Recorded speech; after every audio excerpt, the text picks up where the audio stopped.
நமஸ்காரம். உங்கள் அன்பிற்கும் அபிமானத்துக்கும் வித்யாபுத்திரன் விஆர் ராஜா குளத்துலேருந்து பேசுகிறேன். இது என்னுடைய 321வது வீடியோ. இது அக்ஷர சக்தி பீடங்களில் 31வது பீடம் பார்க்க போகிறோம். இந்த எழுத்து என்னென்னா ழா மூணுச்சுழினா அனந்த சக்தி தேவின்னு பேர். இவளுக்கு இவளை பற்றி என்ன சொல்கிறது பார்க்கலாம். இந்த சித்திரசாப தந்திர ஸ்லோகம். சமஸ்கிருதத்தின் 15வது மெய்யெழுத்து ழா. இதற்குரிய அம்மன் திருநாமம் நார்னா தேவி அல்லது அனந்த சக்தி தேவி. இவளை உருவத்தை சித்திரசாப தந்திரம் என்ன சொல்கிறது பார்க்கலாம். நோனந்த சக்தி தேவேசி ரக்தாபர்கண வாகனா ஏகபக்தரா சூரசக்தி வர பயா கராசுபா அப்படி சொல்கிறது. ஸோ அனந்த சக்தியோட பெயருடைய நகார தேவி சிவந்த வர்ணத்தில் ஒரு முகத்துடன் சூலம் சக்தி ஆயுதம் வரபயம் முத்திரைகள் கொண்ட 4 கரங்களுடன் மயில் வாகனத்தில் காட்சியளிக்கிறார். நகார ஷாப்யமா காந்தோ விக்னோயோ நாஜித் பிரியே என்ற மந்திராபிதானம் இந்த தேவியை வர்ணிக்கிறது. அதாவது நகார தேவி சைவத்தில் உமாகாந்தனாகவும் வைணவத்தில் நரகஜத் என்று அறியப்படுகிறாள். நகாரம் தோன்றிய இடம் இங்குதான் தேவியின் இடது தொடை விழுந்தது. இது எங்கே இருக்கும் பார்க்கலாம். காலேஸ்வரம் என்ற இந்த மகாசக்தி பீடத்தின் மிருத்யுஞ்ச ஆயுஷ்கரண மந்திரங்கள் சித்தி அளிக்கின்றன என்று மேரு தந்திரம் கூறுகிறது. கொல்கத்தா காளிக்காட் எனப்படும் காளி பீடமே இந்த இடம் சொல்லப்படுது. இதில் ஒரு கன்ஃபியூஷன் வந்துடும். கொல்கத்தா போனால் காளிக்காட்னு அந்த காலத்தில் எப்படி தான் வேறு. இப்போ இருக்க ரொம்ப ஜனசந்தடியான இடம். இப்போ மின்ட்டெல்லாம் போனால் அப்படி தான் இருக்கும், கச்சன்னு இருக்கும். அதில் இந்த கோவில் இருக்குது, 2 கோபுரங்கள் இருக்குது. நான் ஒரே உதவி போனேன், ஏடா போனேன் இருக்குது. நான் பெரிய விசாரமான இடம்னு சொல்ல முடியாது. அன்னைக்கு 100கணக்கான ஆடுகள் பலி தரா. சின்ன சின்ன ஆட்டுக்குட்டிகள் அது பார்க்க சொல்கிறா. அம்பாளுக்கும் ஆட்டுக்குட்டிக்கும் இல்லை 10 அடி கூட டிஸ்டன்ஸ் இல்லை. அம்பாள் ஒரு மேடையில் இருக்கா. ஆட்டுக்குட்டி தலை தொக்கிற சக்கரை ஒட்டிக்கிறான். அந்த ரத்தம் பீச்சியாக அவ மேலே படிஞ்சிரு போலுக்கு ஒரு ஸ்மெல் வருது. அது பயந்தில் அந்த புழுக்க போட்டுருது ஆட்டுக்குட்டிக்கெல்லாம். உடனே க்ளீன் பண்ணுறா, தண்ணியை விட்டு தொடப்பத்தை அலம்பியெல்லாம் பண்ணுறா. வித்தாத எங்கே இந்த மாதிரி பலியெல்லாம் ஏற்படுறதோ அந்த இடத்துக்கு ஒரு தனி அது ஒரு நாற்றம் அடிக்கும். அது அந்த மாதிரி இருந்தது அந்த இடம். அது என்ன அக்செப்ட் பண்ண முடியல. பட் மற்றவா அது எப்படி எடுத்துக்கிறா தெரியல. ஆனால் அந்த அம்பாளை அப்படி வணங்குற ஆவாள்லாம். இந்த வெஸ்ட் பெங்காலில் போன உடனேயே இந்த கல்கட்டா சைடெலாம் காளி தான் மெயின். அங்கே துர்கா காளி. அங்கே எப்படி இருக்குன்னா பெரிய ரூபமெல்லாம் தெரியல. தரையிலேருந்து ஒரு 3 அடி உயரம் தான் இருக்குது. முகம் மட்டும் தான் இருக்குது. கிரீடம் இருக்குது, முகம் இருக்குது. அது 2 சைடு கையாடும் தெரியுது, கையும் இல்லைங்க. ஸோ இடுப்பு வரைக்கும் தான் இருக்குது, மாறி இடுப்பு, அதுவும் தெரியல. ஸோ கண் 2 கண் பெருசு பெருசாக இருக்குது. ஒரு கண் நம்ம ஒரு ஜான் அளவுக்கு இருக்கும் போல இருக்குது. மேலே ஒரு கண் முக்கண், மூக்கு இருக்குது, புல்லாக்கல் இது நத்து போட்டிருக்கா. அந்த வாயிலேருந்து 1 அடி நீளத்துக்கு தங்க நாக்கு, தங்கத்திலேயே நாக்கு பண்ணியிருக்கா. அது தொங்க போட்டுருக்குது.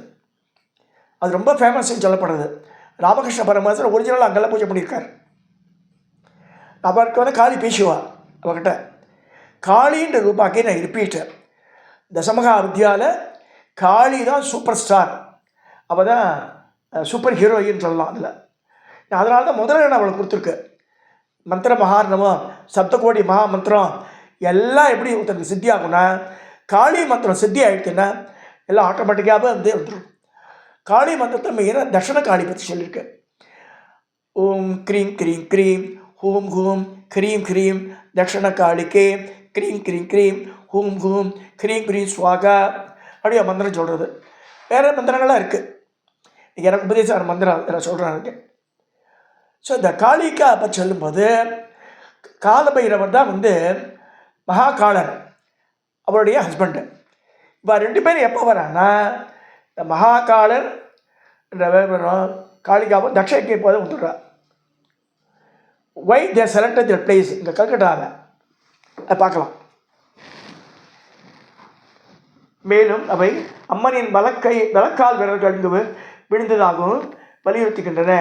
எனவே இந்த திருத்தலத்தை வலம் வருவான்றார். காளி என்றாலே அவள் கோர ரூபான் நம்ம மனத்தில் தோன்றும்.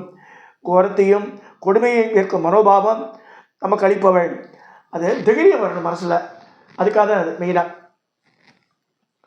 அவளையே அன்னையாக நாம் ஏற்று நம் மனம் சமாதானம் அடைகின்றது.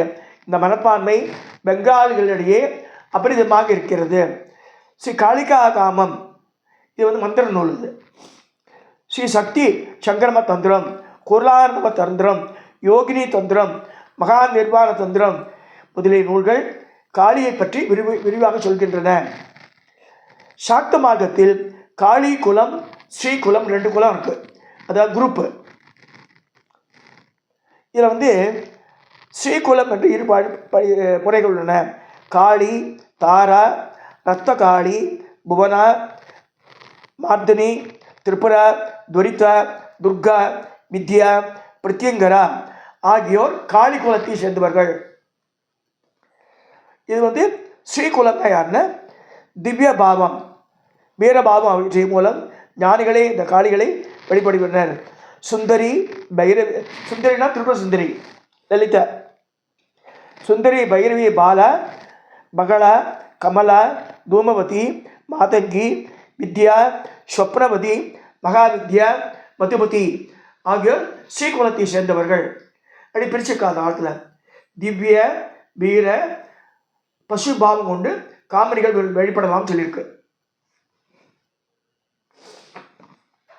இடது மேற்கரத்தில் கூர்மையான கத்தி, கையில் குருதி குற்றும் சிரம், வலது மேற்கரத்தில் அபயமுத்திரை, கீழ்கரத்தில் வரமுத்திரை ஆகியவற்றை கொண்டு கருமை நிறத்தில் ஆடையின்றி துண்டிக்கப்பட்ட சிரங்களை மாலையாக அணிந்திருக்கிறாள். அந்த மாலையை முண்டமாலை, அதுதான் 51 அக்ஷரங்கள். ரத்தம் தோய்ந்த வாயுடன் பக்தர்களுக்கு வரம்பளித்து காளி தேவி பிரகாசிக்கிறாள் என்று மாமுனிவரான விஸ்வாமித்திர மகரிஷி உபதேசித்த காளி மந்திரம். மகாபாரத்தில் தர்மபுத்திரர்கள் சொல்கிறாங்க, அது நட்சத்திர மாளிகா இருக்கு, விராட் நகரேன்னு வரும் முதலே ஸ்டார்டிங்கு. இதில் அம்பிகே சிரேஷ்டமான விந்திய மலையில் நித்திய வாசம் செய்கிறாய், கோபமுள்ள சக்தி அவதாரத்துக்கு காளி என பொருள், இவளை கலியுகத்தில் பிரத்யட்ச தெய்வம் என்று மனதார அம்பாளை போற்றும் தர்மபுத்திரி நட்சத்திர மாளிகா சொத்து சொல்கிறது. உலகில் உள்ள 7 கோடி மந்திரங்களும் தலை போன்றது 51 மாற்றுக அக்ஷரங்கள். காளியின் கழுத்தில் காணப்படும் 51 கபாலங்கள் 51 அக்ஷரங்களை குறிக்கிறது. எனவே இதில் 7 கோடி மந்திரங்களும் அடங்கியிருக்கு சொல்லியிருக்கா. சக்தி வழிபாடு தாந்திரிக முறையில் முன்னேற்றம் அடையும் போது நம் நாட்டு பௌத்த மதமும் க்ஷீண திசை அடைந்தது. இந்த சக்தி வழிபாடு நாட்டின் வடகிழக்கு மூலையில், அதாவது நார்த் ஈஸ்ட் ஆஃப் இந்தியா, இந்த டார்ஜிலிங்லாம் வருது இந்தெல்லாம், அங்கெல்லாம் காட்டு தீயாக மட மட மட மட சக்தி வழிபாடு பரவிட்டு அந்த காலத்தில். அப்போ பௌத்தமெல்லாம் தோற்று போயிட்டாங்க. அங்கு கடற்கற்ற நதிகளும் வாய்க்கால்களும் இருப்பதால் ஆதி காலத்தில் படகு பயணத்தையே ஜனங்க அதை இருக்கின்றார். அங்கே பல விதங்களையும் கூட பாகீரதி நதி உறுதுணையாக இருந்ததால் பெரும்பாலான வியாபாரிகள் தங்கள் நன்றி கடனுக்கு அடையாளமாக அந்த நதியில் 2 கடல் ஓரத்துலேயே இது பண்ணியிருந்தார். அம்பாளுக்கு சின்ன சின்ன கோவில் நம்ம ஊரில் இருக்காங்க, ரோடெல்லாம் பார்த்து சின்ன சின்ன கோவில் அந்த மாதிரி பண்ணியிருந்தாங்க நதிக்கரையில். காளிகாட் கொல்கத்தாவின் பவித்திரமான இடம். இதையொட்டி பல கதைகள் கூறப்படுகின்றன. இதில் 5-6 கதை சொல்லியிருக்கா. பிட்டா என்னன்னு பார்க்கலாம். முதல் கதை, கங்கை வங்கக்கடலுடன் கடக்கும் இப்படி கங்கா சாகர் கூறுவார்கள். பழங்காலத்தில் அந்த முகத்வாரத்தில் கபில முனிவர் வசித்து வந்தார். அன்று இன்றும் பெயரில் சிறு கோவில் உள்ளது. ஒருமுறை சில கபாலி சன்னியாசிகள் மண்டையோட்டை வெட்டி பூஜை செய்பவர்கள் கங்கா சாகரில் நீராடி கபில முனிவரை தரிசித்து அடர்ந்த காட்டு வழியே செல்லும்போது அவர்களுக்கு அதிசய பாறை ஒரு தென்பட்டது. அதையே பூஜை பண்ண ஆரம்பிச்சிட்டாங்க. இந்த பாறையே அதுதான் கல்கட்டா இந்த காளிகாட்டுக்கு இந்த சிலை இருக்கிறார். ரெண்டாவது, சைவ சமயத்தில் ஒரு பிரிவான தசநாமிய வகுப்பை சேர்ந்த சௌரங்கிகிரி என துறவி காளி சிலையுடைய பாகீரதி நதியில் காட்டில் கண்டார். காட்டில் இருந்தது. அதை கொண்டு கோவில் கட்டுறார். ஸோ இதுவே காளிகாட்டின் முதற் கோவில் என்கிறார்கள். மூன்றாவது கதை. இப்போ தரிசனம் தரும் காளி கோவிலை சுற்றி முன்பு காடு மண்டி வளர்ந்திருந்தது. இந்த தேவியை ஆத்மராம் என்ப பக்தர்கள் ஆழ்ந்த பக்தியோடு ஆராய்ச்சி வந்தான். மாலை நேரத்தில் பாகீரத கரையில் அவன் ஜபம் செய்யும் போது கண்களை பறிக்கும் ஒளிக்கதிர் ஒன்று திடீரென்று தோன்றியது. அதை கண்டு வியந்தான் ஆத்மாராம். ஒளி வந்து எடுத்து பார்த்தா தண்ணி உள்ள கால் விரலாட்டம் தெரிகிறது. ஒரு பாறை. அந்த அதே இடத்துல பூஜை பண்ண ஆரம்பிச்சிட்டான் அம்பாளோட கால்.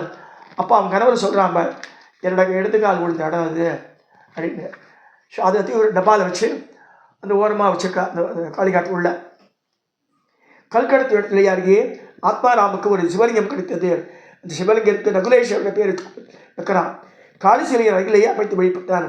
விரல் போன்று காணப்பட்ட இந்த கல் பின் வெள்ளிப்பழக்கில் வைக்கப்பட்டு இப்பொழுது காளி சிலையின் அடியில் வடகிழக்கு மூலையில் வைக்கப்பட்டுள்ளது. நாலாவது கதை. சபர்னா ஜமீன்தார் பரம்பரையில் தோன்றிய கோல்ராய் சௌத்ரி தீவிர சக்தி உபாசகர் ஒரு முறை கனவில் தோன்றிய பகவதி காளிரூபத்தில் காட்டில் இருக்கும் தன்னை எடுத்துகிட்டு கோவில் ஒன்று எழுப்புன்ற. அதே மாதிரி காட்டில் பார்த்தா இருக்குது சிலை. அங்கே கட்டுறாரு.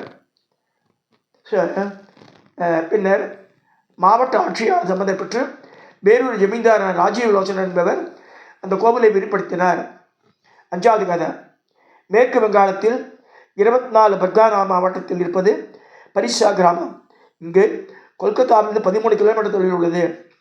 இங்கு வசித்திருந்த சபர்னாராய் சௌத்ரி என்பவர் ஜமீன்தார். தன் வழிபாட்டுக்காக காளி கோவிலை தோற்றுவித்தார். ஆறாவது கதை. சபர்னா குடும்பத்தை சேர்ந்த சந்தோஷ் ராய் சௌத்ரி பாகீரதி நதியில் படகுல பயணம் செய்யும்போது காட்டில் ஓரிடத்தில் சங்கநாதம் வந்தது. இது எங்கடா சங்கநாதம் வந்து பார்த்தா புதருக்கு நடுவில் சங்கநாதம் வருது. அங்கேயே பார்த்தா அங்கே சிலை இருக்குது. அங்கே அடர்ந்த மரங்களுக்கிடையே காளி சிலைக்கு பிரம்மச்சாரி ஒருவர் நெடுநேரம் ஆராய்ச்சி கொண்ட ஆராதனை பண்ணுறார். ஸோ அவரும் அந்த காளி வழிபட்டார். பின்னர் அவர் காளிக்கு ஒரு ஆலயம் எழுப்பினார். அதன் பணி துவக்கும் போது இவர் இறந்து விட்டார். சந்தோஷ் ராய் சௌத்ரியின் மகன் ராம்லாலும் மருமகன் ராஜீவ் லோச்சனும் கோவில் பணிகளை செய்ய தொடங்கினார். கிபி 1808ஆம் ஆண்டு பிராண பிரதிஷ்டை. இப்போ அங்கெல்லாம் கும்பாபிஷேகம் கிடையாது. பிராண பிரதிஷ்டா பண்ணுவாங்க, பிரதிஷ்டா பண்ணுவாங்க. அதுதான் கும்பாபிஷேகம். அந்த மாதிரி பண்ணுறேன். ஸோ இது எப்படியோ இருந்த போதிலும் 24 பர்கானா மாவட்டத்தில் பர்சியா கிராமத்து சபர்னார் சௌத்ரியால் முதலில் கோவில் எடுக்கப்பட்டு அதன் நிர்வாகம் செலவுக்காக பல காணி நிலங்கள் நிறையா அதுக்கு லேண்ட் சேர்ந்து கோவிலுக்கு. அந்நியர் ஆட்சியின் போது காளிகாட் என்பது கொல்கத்தா என்று மாற்றப்பட்டது. இது கொல்கத்தா என்று அழைக்கப்படுகிறது. அக்காலத்தில் இந்த இடம் கில்கிலா அப்படின்னு சொல்லுவாளாம் கொல்கத்தாவுக்கு. லட்சக்கணக்கான பக்தர்கள் இந்த காளிகா சம்பிரதாயத்தை பின்பற்றி வந்ததால் தான் ஒரு காலத்தில் வட இந்தியா முழுவதும் சாக்த வழிபாட்டில் மக்கள் ஊறினர். காளி அம்மனை போட்டு பல கவிதைகள் வடமொழியில் வந்தன. அங்கெல்லாம் நவராத்திரியின் போது ரொம்ப ஃபேமஸாக அந்த துர்கா பூஜை பண்ணுவாள். அது காளி தான். அது இந்த கேந்திரத்தில் பைரவி, மகளா, வித்யா, மாதங்கி, கமலா, பிராமி, மகேஸ்வரி, சண்டி எனும் பல தேவியர் கூடிக்கொண்டிருப்பதால் அந்திம காலத்தில் இங்கே மரணமடைவர்களுக்கு மறுபிறவி கிடையாது சொல்கிறார். கொல்கத்தாவின் டாலிகஞ்ச் என்னும் மக்கள் நெருக்கம் இந்த பகுதியில் இந்த காளிகாட் கோவில் உள்ளது. நான் ராமகிருஷ்ணா மடத்துக்கு போக முடியல. என்னால் ஃப்ளைட் டைம் சாயந்தரம் ஆகிடுச்சு. இங்கேயே டயர்ட் ஆகிடுச்சு. வந்து படுத்துட்டே எழுந்து பார்த்தா 1 hour தான் அங்கே அடிச்சு பிடிச்சி ஓடி ஏர்போர்ட் கொண்டுட்டேன். நான் அதான் பார்ப்பேன். 2-3 தடவை போயிட்டு இருக்கட்டாங்க. பட் அஃபிஷியல் விசிட்டுக்கு டைம் இருந்தால் அதுதான் நான் தான் அனுப்புகிறேன். அதை விட்டுட்டு இது பண்ணிட்டு முடியாத. நடுவோட கேப் இருந்தால் போக முடியாதனால. பட் காளிகாட் 2 தடவை பார்த்துட்டேன். கிபி 809ஆம் ஆண்டு எழுப்பப்பட்ட உறுதியான பெரிய ஆலயத்தில் அன்னை காளி தன் முக்கண்ணோடு தரிசனம் தருகிறாள். அவள் மேனி சிவப்பு துணியால் பொருத்தப்பட்டுள்ளது. முக்காடு மாதிரி போட்டுருக்கிறாள். கிரீடம் இருக்கு, வெள்ளி கிரீடம், தங்க கிரீடம்லாம் வைக்கிறார். நம்பூர் ஆட்டம் முழு உருவம் பார்க்க முடியாது. முகம் நல்லா தெரியாது, அழகாக முகம் இருக்குது. 2-3 கண்ணு, மூக்குத்தி, மூக்குத்தி இந்த நாசாபரணம்ன்ற நத்து, பெரிய தங்க நாக்கு, இதெல்லாம் இருக்குது. அது பார்க்கலாம். பார்க்குறதுக்கு சின்ன குழந்தை போய் பயத்துல பார்த்தா மேன் ஆடுகள் கத்துறது, ஒரு புழுக்க நாத்தம். அந்த பலின்னு சொல்லும்போதே என் மனசுக்கு நெருடலாக பட் அவள் அக்செப்ட் பண்ணுறாள்.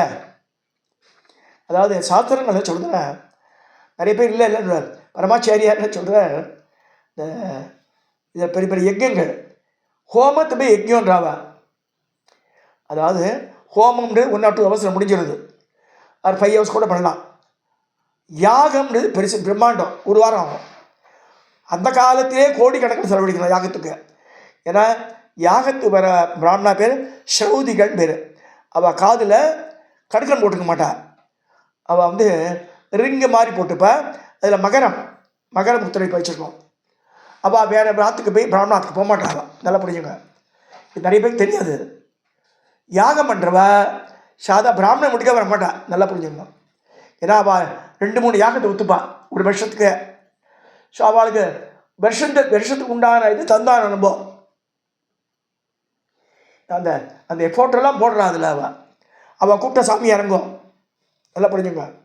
இப்போ சரவணபால் இட்லி சாப்பிட்டுட்டு நம்ம பார்த்து வந்து ஹோமம் அது வராது. அவள் வந்து அவளே சமைப்பா. ஸ்ரௌதிகள்னால் அவள் அரியத்தூரில் கூட குறுக்கலாத்து பக்கத்தில் இருக்கா ஸ்ரௌதிகள். திருவான்மையூரில் வந்துட்டு போவா. அவள் எப்பயாவது ஒரு தடவை யாராவது சாப்பிட மாட்டா. அவள் பொங்கிப்பா. அதான் ஸ்ரௌதிகள்ன்றது ரொம்ப என்ன சொல், ஹைலி டிசிப்ளின் பீப்புள் அவள். ஸோ அந்த மூஞ்சிலே அந்த கலை தெரியும் உங்களுக்கு. பிராமணன்லேயே ஸ்ரௌதிகள் ரொம்ப வித்தியாசப்பட்டவன், ரொம்ப உயர்ந்த நிலையில் உள்ளவன். எல்லா ராத்துக்கும் வரவே மாட்டாள். அவள் வந்து ஒரு யாகத்துக்கு பீஸை 10 லட்சம் ரூபா இருக்கும் அவளுக்கு. அப்போ எவ்வளோ செலவழிக்கணும்? ஒரு 5-6 சௌதியம் இருந்தால் அதுவே 1 கோடிக்கு போயிடும். ப்ளஸ் அவளுக்கு உண்டான எல்லாம் வாங்கி தரணும், யாகத்தில் போடுற இதெல்லாம் வாங்கி தரணும். ஸோ இதெல்லாம் இருந்து அங்கேயே கேம்ப் போட்டு அவளையும் சமைச்சு சாப்பிட்டு கடைசியில் ஆசீர்வாதம் பண்ணிட்டு வாஜ்பேயி யாகம்லாம் இருக்குது. சொல்ல வேண்டிய நிர்பந்தம் சொல்கிறாங்க. வாஜ்பேயி யாகம்லாம் வந்து எல்லாம் முடிச்சுட்டு கடைசியில் அவள் போகும்போது முடிச்சு க்ளோஸ் பண்ணும்போது அந்த விழா பந்தலையே எரிச்சிடுவா. தக தக தக தக தெரியும். இது மலையாள சினிமாத்திலாம் காமிக்கிறான். அதை இங்கே நம்ம தமிழ்நாட்டில் சினிமாவில் எடுக்கல. அது ஏன் எடுக்கல தெரியல எனக்கு. ஸோ பெரிய ஒவ்வொரு யாகத்துக்கும் ஒரு வழிமுறை உண்டு. பரமாச்சாரியா என்ன சொல்கிறார், இல்லை அதை யாக பலிக்காக ஆடு, பசுன்னுருவா. பசு இல்லை, ஆடு. அந்த ஆடோட பபைன்னு இருக்கு, வயிற்று பகுதியில் ஒரு மஸ்லின் கிளாத் இருக்கும். அதுக்கு மந்திரம்லாம் சொல்லுவாள். அது அழவே அழாது, சைலண்ட்டாக இருக்கும். முடியாது, இந்த பப்பையை எடுக்கும்போது கூட அழாது, தெரிஞ்சுங்க. மந்திர சக்தி மூலமாக அதை நல்ல புனிதமான இடத்துக்கு அனுப்பிச்சிடறான்றா. இப்படி அனுப்புகிறாலும் அதில் தோரம்பருப்பு அளவுக்கு எடுத்துக்கிறான்றா சாப்பிட்றதுக்கு பிரசாதம். தோரம்பருப்பு அளவு எடுத்துக்கிறாலும் எவ்வளோ சாப்பிட்றது தெரியாது நமக்கு. ஆனால் வரதராஜ ஸ்தவம்னு எழுதியிருக்கார் ஆதிசங்கரர். அதில் வரதராஜ பெருமாள் என்ன பண்ணுறார், அந்த ஆட்டோட பபையை சுவைச்சு சாப்பிட்றாராம். அது எப்படி கொடுப்பா தானே, இந்த பபையை எடுத்துருவா, அப்படியே லேசாக இருக்கும். நான் பார்த்துருக்கேன். அதை வந்து ஹோமக்கரண்டியில் சுற்றுவா, நெய்யில் துவச்சி அப்படியே விடுவா கடைசியில் பூர்ணாவுக்கு முன்னாடி. ஆதிசங்கரை ஏற்றிய வரதராஜ ஸ்தவத்தில் வரதராஜ பெருமாள் இந்த யாகத்தினுடைய இந்த பபையை எப்படி சுவைக்கிறான்னு இருக்கு. அப்போ இங்கேருந்து இந்த கோடவாய் ஒழுங்குல அந்த மாதிரி ஒழுங்கு தான் அந்த பபையினுடைய நெய்யும் இதுவும் அப்படின்னு டிஸ்கிரிப்ஷன் இருக்குது. ஸோ பண்ணியிருக்கேன், இல்லைன்னு சொல்லக்கூடாது. நம்ம இல்லை கிடையாது, அதில் போய் சொல்கிறாங்க. இதில் உண்மையான தத்துவங்கள் தான் அது. அப்போ அதில் ஒன்று பார்க்குறோம், கிறிஸ்டியானிட்டியோ இஸ்லாமோ ஹிந்து சனாதன தர்மமோ எல்லாத்தையும் ஆடை தான் பலி சொல்லி பாருங்க. பசுமாடை பலி கொடுக்கலாவா? அதுக்கு ஒரு தனியாக இப்ராஹிம் தான் ஆப்ரஹாமா மாறான், அதே கதை தான். அப்போ இதை கொண்டு கொடுக்குறான் பிள்ளைக்கு பதிலாமல் ஆடை தான் தரான். ஸோ ஆடுன்றது யூனிவர்சல் ஃபேக்ட். அது ஒத்துந்தான் ஆகணும் அது. பட் நம்ம யாக வேள்வியில் ஆடே போட மாட்டா, அந்த பப்பையை மட்டும்தான். அது அவ்வளோ தின் மெட்டீரியல் இது. ஸோ அது ஹோமக்கரண்டியில் நெய்யை விட்டு எடுத்து போடுவான்னு சொல்லியிருக்கு. ஸோ அதை இருக்கிறேன். யாகம்னு வேறு, ஹோமன்றது வேறு. எங்கள் வீட்டில் நாளைக்கு யாகம் பண்ணுறாங்க அப்படின், பல கோடி ஆகும் யாகம் பண்ணால். ஒரு 50 கோடி வச்சுக்கணும். இப்போ இன்னைக்கு காஸ்ட்டில் பார்த்தா டெய்லி 25 to 50 crores இருக்கணும். கருப்பூர்னு ஒரு ஊர் இருக்குது, அங்கே வருஷம் பண்ணுறா யாகம். அஸ்வமேதம்லாம் யாரும் பண்ணுறதில்ல, ராஜாக்கள் கிடையாது. இப்போ வாஜ்பேயி யாகம் உண்டு. வாஜ்பேயி யாகம் பண்ணால் அவளுக்கு அந்த ஊர் ராஜா வெண்கொற்ற கொடை பிடிச்சின்னு வரணும். இவன் ராஜாவாக இருக்கலாம். அந்த யாகம் பண்ணார சீஃபாவுக்கு அவருக்கு வெண்கொற்ற கொடை பிடிச்சி வரணுமா. பரமாச்சாரியா பக்கத்துக்கு வர. அப்போ அவரை வெயிட் பண்ண சொல்கிறேன்னா, ஏன் இவளை வெயிட் பண்ண சொல்கிறான்ற. அவளை பக்கத்து சந்தில் இன்னைக்கு யார் ராஜா பார்க்க வந்திருக்காரு கேட்குறாரு தன்னுடைய அசிஸ்டண்ட்டு. இந்த சாந்தூர் மகாராஜா வந்திருக்கான்றா. மடத்தில் பழைய கொடை கொண்டு வந்து சுத்தம் பண்ணி கிளீன் பண்ணி அந்த சத்திரத்துலேருந்து மேலதாளத்தோடு அவர் ரைஷன் வாங்கன்ற காஞ்சிபுரத்தில் நடந்தது. ஸோ அதுக்கு உண்டான ரெஸ்பெக்ட் அவளுக்கு உண்டு. ஸோ யாகம்ன்றது மிக பெரும் பொருட்சேவில் பண்ணக்கூடியது, எல்லாராலும் பண்ண முடியாது. பல கோடி அதிபதி ஆக்கலாம், மனசு இருக்கணும், டைம் இருக்கணும். Husband wife participate in that. So சுடிதாரெலாம் போட்டு ஒரு பொண்ணு இருக்குன்னு சொல்லுங்களேன், புடவை கட்டணுன்னா 9 hours கட்டணும். பிராமணிச்சியாக இருந்தால், செட்டியார் பொம்பளையாக இருந்தால் அது வேறு மாட்டி விடலாம். யார் வேணால் பண்ணலாம். அதெல்லாம் நம்ம நியமிக்கிறோம் ஒருத்தரை, நமக்கு வேலை பண்ணுறாங்க. இதை சொல்லி இந்த கல்கத்தாவில் இந்த காளிகாட் இது ரொம்ப இம்பார்ட்டண்ட்டு. இந்த அம்பாஜி கோவில் இருக்கிறது அனந்த சக்தி தேவி சொல்லிருக்கு. இதில் முக்கியமான ஒன்று குறிப்பிட்டிருக்கேன் நான். அக்கார்டிங் டு தி ஸ்லோகா என்ன சொல்கிறேன்னா, ஒரு கையில் சூலம் இருக்குது, மேற்கையில் இந்த சக்தி சக்தின்னு போட்டிருக்காரு. இது சக்தின்னு போட்டு சொல்கிறாரு. வர அம்மையா மயில் உட்காந்துருக்க அம்பாள். ஆனால் திருத்தணி முருகனுக்கு போனால் மூலவருக்கு இந்த ஆயுதம் தான் இருக்கும், இந்த 3 டைமண்ட் இருக்கும், வேல் இருக்காது திருத்தணி முருகன்கிட்ட. இது பேர், அவர் பேர் ஞான சக்திதரன் பேர். திருத்தணி முருகர் பேர் ஞான சக்திதரன். சக்தி வேல், அது அம்பாள் கொடுத்த வேல் அது. ஆனால் இந்த இதில் ஆயுதங்களுக்கு பேர் சொல்கிறா இல்லையா, இது பேர் தான் சக்தின்னு இருக்கு. முத்தலை சூழல் மேலையும் கீழே இருக்குது சக்தின்னு பேர். அப்போ இது என்ன, இது வஜ்ரம் பேர். People get confuse. அதுக்கான கிளாரிஃபை பண்ணிடுறேன். நேரில் பார்க்கறது ஒன்று, பேர் வைக்கிறது ஒன்று நம்மளுக்கு. ஸோ இந்த மாதிரி இருந்தால வஜ்ரம் இந்திரன் வச்சுட்டுருப்பான், வஜ்ராயுதம். தத்தீசி முனிவனுடைய முதுகெலும்பு அதில் பண்ணக்கூடிய ஆயுதம் அது. இந்திரன் வச்சுக்கிறது இப்படி முதுகெலும்பு அப்படியே இருக்காது, அந்த முதுகெலும்பில் பண்ண ஒரு ஆயுதம். ஸோ இந்த பிரகாரம் இந்த புஸ்தகத்தில் கொடுத்த படத்தின் பிரகாரம் சொல்கிறேன். இதுதான் சக்தின்னு சொல்கிறேன், சூலம்ன்ற. ஆக்சுவலாக சக்தின்ற ரூபம் இப்படி மேலே சூலம் கீழே சூலம், அது ஒரு ஆயுதம். எப்படி வேணால் யூஸ் பண்ணலாம். நடுவில் பிடிச்சிட்டு on both sides they can use it. இது பேர் வஜ்ரம். ஆனால் இங்கே எப்படி நம்ம இது சக்தின்ற சூலம்ன்ற. இதை சொல்லி இந்த 31வது வீடியோவை நான் நிறைவு செய்கிறேன். எல்லாரும் சப்ஸ்கிரைப் பண்ணுங்க, ஷேர் பண்ணுங்க, லைக் பண்ணுங்க.